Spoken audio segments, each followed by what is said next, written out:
Oke, ketemu lagi di pembelajaran IPA pertemuan kedua. Assalamualaikum warahmatullahi wabarakatuh. Jadi kali ini kita akan membahas materi yang pertemuan sebelumnya itu belum selesai ya, yaitu tentang pengukuran baku dan tidak baku. Oke, pengukuran baku dan tidak baku. Apa itu pengukuran? Kemarin udah sempat dibahas sedikit. Pengukuran lingkar dada menggunakan sentimeter ya. Terus ada pengukuran suhu. Jadi apa itu pengukuran? Merupakan kegiatan membandingkan suatu besaran yang diukur dengan alat ukur dengan suatu satuan. Kenapa harus pakai alat ukur?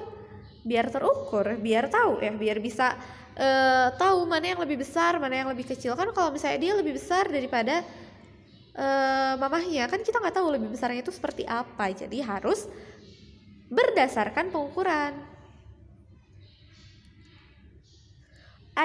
Pengukuran ini ada pengukuran baku dan pengukuran tidak baku.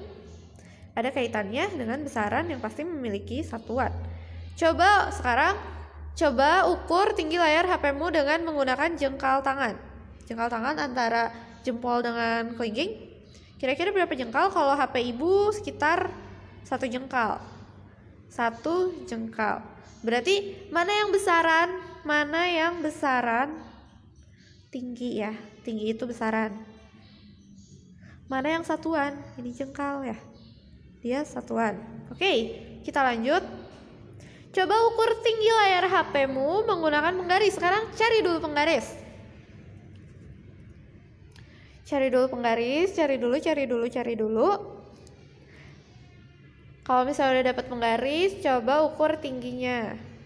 Tinggi layarnya aja ya. Kira-kira berapa? Kalau yang ibu kira-kira ukurannya 10 cm. Sekarang ibu tanya lagi. Nah, mana yang merupakan besaran? Pasti tinggi ya, sama besaran itu. Satuannya? Kalau yang di kasus kedua dengan penggaris pasti satuannya sentimeter. Beda ya. Jadi apa perbedaannya? Pada satuannya. Ada perbedaan pada satuannya. Kalau yang ini tuh satuannya jengkal, yang ini satuannya senti. Kalau yang ini secara baku, kalau yang ini tidak baku. Tidak baku. Jadi, apa itu pengukuran baku dan pengukuran tidak baku? Kita lihat di slide selanjutnya. Pengukuran baku satuannya sudah ditetapkan oleh standar internasional. Makanya tadi satuannya apa? Sentimeter. Contohnya ya, sentimeter. Jadi seluruh dunia itu sama, pakainya sentimeter gitu. Nggak ada yang 1 sentimeter itu kayak cuma setengahnya, enggak. Jadi 1 sentimeter itu udah pasti segitu panjangnya. Tapi kalau misalnya pengukuran tidak baku, satuannya ditetapkan oleh pengukur itu sendiri. Bisa berbeda-beda tiap orang. Contohnya apa tadi? Jengkal tangan. Nah, ini contohnya ya tangan. Nah, ini jengkal tangan kan, dari sini ke sini nggak jelas. Contohnya jengkal tangan ya. Jadi kalau misalnya jengkal tangan kan belum tentu jengkal tangan anak bayi dengan jengkal tangan kamu apakah sama panjangnya? Enggak kan? Karena itu disebutnya pengukuran tidak baku. Contohnya tadi jengkal tangan. Nah, sekarang kita masuk ke penugasan, yaitu tentang pengukuran baku dan tidak baku. Cari ember di rumahmu. Kalau bisa yang kosong ya, jangan yang ada airnya. Ember itu kan bentuknya kayak gini ya. Nah, kayak gitu ya. Nah, ukurlah besar lingkaran mulut ember. Yang mana besar lingkaran mulut ember ini? Berapa sih lingkarannya? Berapa senti lingkarannya? Bagaimana cara mengukurnya? Diskusikan dengan orang tuamu.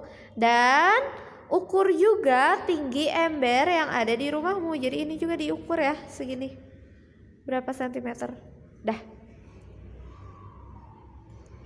Dengan cara pengukuran baku dan pengukuran tidak baku. Jadi kalau misalnya yang bakunya boleh pakai sentimeter, boleh pakai penggaris, boleh pakai kayak ukur penggaris yang bisa dililit yang kayak penjahit itu. Dan pengukuran tidak baku, bebas. Pengukuran tidak bakunya mau pakai jengkal tangan, mau pakai depak tangan, terserah.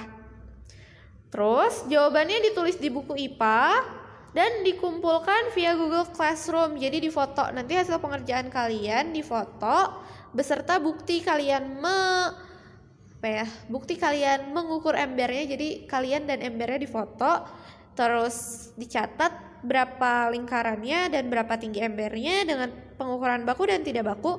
Kemudian dikumpulkan via Google Classroom, difoto aja kumpulkannya. Boleh dibikin foto grid mangga, itu bebas. Dikumpulkannya terakhir hari ini ya, di jam pelajaran IPA.